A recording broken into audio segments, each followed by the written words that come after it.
An important question to ask yourself when dating is, are they worth it? Is this person actually worth investing your time and energy into? So few people take the time to actually consider that, and it means that they often end up investing time and energy into someone who doesn't reciprocate or someone who just isn't a good match for them.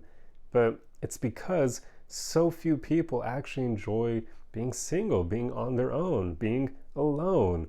Quite often, most people are a bit lonely when they're by themselves, so they want someone to be with them. And with that, it often means that they'll be willing to settle for the first person to come into their life who shows an interest in them. But very rarely will that first person ever be worth keeping in your life. I mean, as it stands, so few people work on themselves that I could say most of the time that first option is probably not going to be all that great. But you could get lucky, but it's so the odds are so low. It's like winning the lottery at that point. So you want to make sure you work on yourself enough to enjoy being single, to enjoy your own company, so that way you don't need someone else to be in your life, because you don't want to make that mistake of settling for just anyone, just because they were there and they help you not feel alone. So yeah, that's the first thing you really want to work on, because once you've done that, it will allow you to be choosy. And once you can be choosy, then you can finally start asking yourself whether or not these options in your life are actually worth it.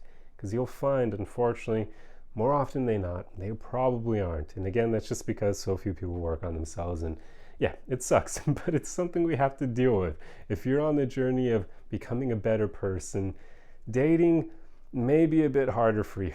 So yeah, it's a good problem to have though, because if you're working on yourself, then that means you're making your life better. Your overall life enjoyment will likely be higher than all the uninvolved people out there. But yes, it does often mean that dating won't quite be as fulfilling as it may be for uninvolved people, although, they're still going to deal with their issues from dating. They're going to get cheated on and going to get their heart broken and all that jazz. But yeah, I'm not really making dating seeming like all that great of an experience, but it can be. You just need to make sure that you're focusing on finding people who also work on themselves, because they quite often are the ones who are worth it.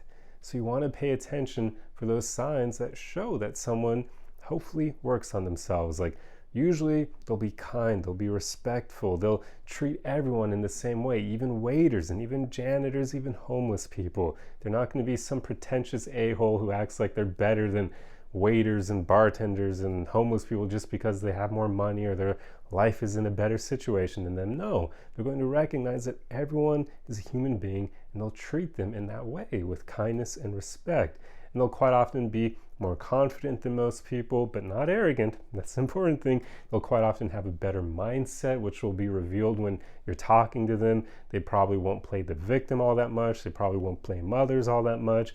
Instead, they'll take a lot of accountability and responsibility for what's happening in their lives. There are just so many ways that someone can reveal that they've worked on themselves. So pay attention for those signs. And also, a funny thing, you'll be able to spot those signs more easily in other people when you've also worked on yourself more, because you'll know what you've already done, so you'll have an idea of what to look for in other people. So the more you work on yourself, you'll be better able to spot other people who've also done that.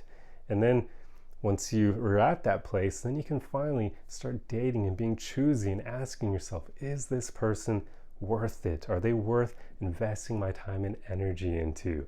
Do they actually reciprocate? Are they actually a good match for me? I mean, I find myself asking myself this question so often when going on dates with women, and it can sometimes be a bit unfortunate, but I like to take the mentality of, even if I know that a date with a woman isn't going to lead to anything, I'll still try to enjoy myself and create a fun experience for her as well, so that we're not wasting our time completely.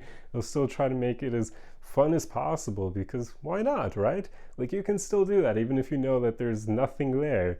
So I'll often do that. But yeah, I mean, I found myself getting to the place where it's just, I love being single and doing my own thing, having freedom so much that I find myself questioning, what kind of woman would I even give that up for? Like, that's where I'm at. It's almost, I mean, I try to not have super high standards. I try to only have three things that I really pay attention to, but unfortunately they're rare. And they are her having a high level of self-awareness, her being deeply or having high level of emotional maturity as well, and then her being happy on her own. But unfortunately those are very rare because people have to work on themselves to get to that place. But I often find myself asking if I'd even be willing to drive like an hour to see a woman who's cool, whose company I enjoy, but maybe she's not like amazing.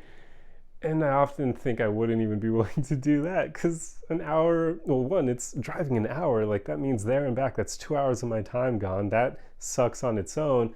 But even beyond that, there's an implication of dealing with LA traffic, which I hate so much now. I don't like the way it affects my mental health, dealing with a lot of self-centered a-holes on the road who just drive like complete idiots. And I mean, even today when I was driving to go see a friend of mine in Santa Monica, which is almost an hour drive from me, but not quite, just under, I almost saw an accident happen in front of my eyes twice on the road. And I'm just like, what the hell? Like, people drive like complete morons here.